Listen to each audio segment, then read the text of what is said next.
And helping creatives in the Queen City make their dream a reality as part of the goal by the Charlotte Black Film Festival. Joining me now, Tommy and Michelle Nichols. Good morning. Good morning. Thanks for coming by. First of all, let's just talk about the Charlotte Black Film Festival and just tell us a little bit more about it. Well, we're celebrating 15 years at the Charlotte Black Film Festival. And it started when I went to an event with the Black Expo at Johnson C. Smith University. A guy named Ronnie Bryant was sharing the top 5 growth indicators or industries in the region. And 5 was film. And I came here as a filmmaker, technology person. And when I saw that information, I said, wow, if this economic trend comes through Charlotte, how will African Americans benefit from it?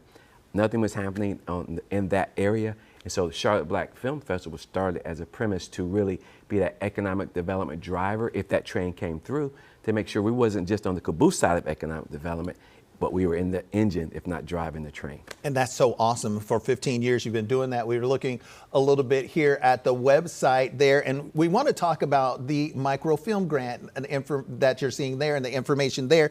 But first of all, before we do that, what type of projects are you looking for when it comes to this grant? Well, it could be anything. I mean, any film up to 5 minutes that the filmmakers can create and produce, and they use their own creativity, so we don't put any limitations on what they can create. We really like those films who might enhance or be able to showcase the vibrant area, what we call Charlotte and Mecklenburg County. And so those films will have a plus, but yet this is for African American and Latino filmmakers here in the Mecklenburg County area. And so not boxed in, but use their best creativity for the first time, receiving funds. So many filmmakers doing short films, they would tell you, it came out of their hard-working income.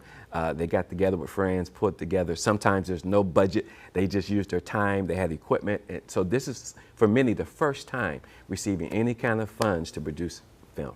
And that's a great thing. We had some of the eligibility requirements up there with them being from here. But I know you talk about funds. What are some of the other hurdles that you guys have seen some of the filmmakers and creatives have as they're trying to make these movies and promote the city? Yeah, outside of funding, of course, getting a collaboration of other creatives that can work on set.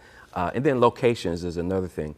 We're creating the CLT Creative Workspace. Part of this grant, filmmakers will have full access to our recording studio, to our podcast room, to our classroom, to our computer lab, conference room. So all of that will be able to take as part of this grant that they get. But I think sometimes location, the biggest thing is funding. Because if you have the funds, right, we can hire who we need to hire, we can rent the equipment or buy the equipment. So funding has always been the key for that held so many projects up from being produced. Let's go ahead and talk about it. I mean, because we want people to know how they can get these funds, and one of those other things, there is some deadlines, there's some marks that people have to meet and everything else, and I know we have those, and applications are due on February 17th.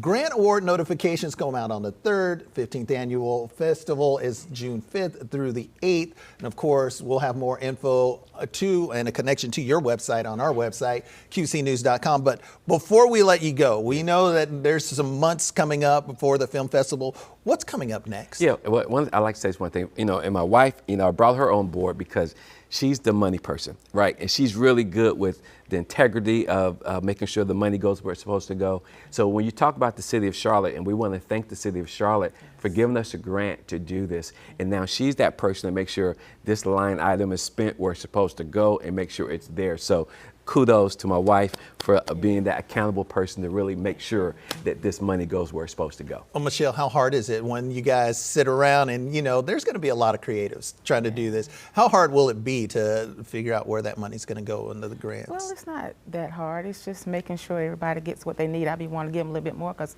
I want them to do what they need to do. But yeah, it's not that hard at all. Yeah. All right. Well, Tommy, what's coming up next? Well, I know you've got a lot coming up. Yeah. The other part of this grant is a PA boot camp. So those individuals that want to be on set but need that certification. So we're doing the production assistant boot camp that will happen probably in March or April. Also, our new CLT Creative Workspace, a 5,000 square foot space that we have right off of Wilkerson that will be able to host a co-working space. It's a place to do podcasts. We got a conference room for table reads. We have a film studio production with green screen. We have a photography studio.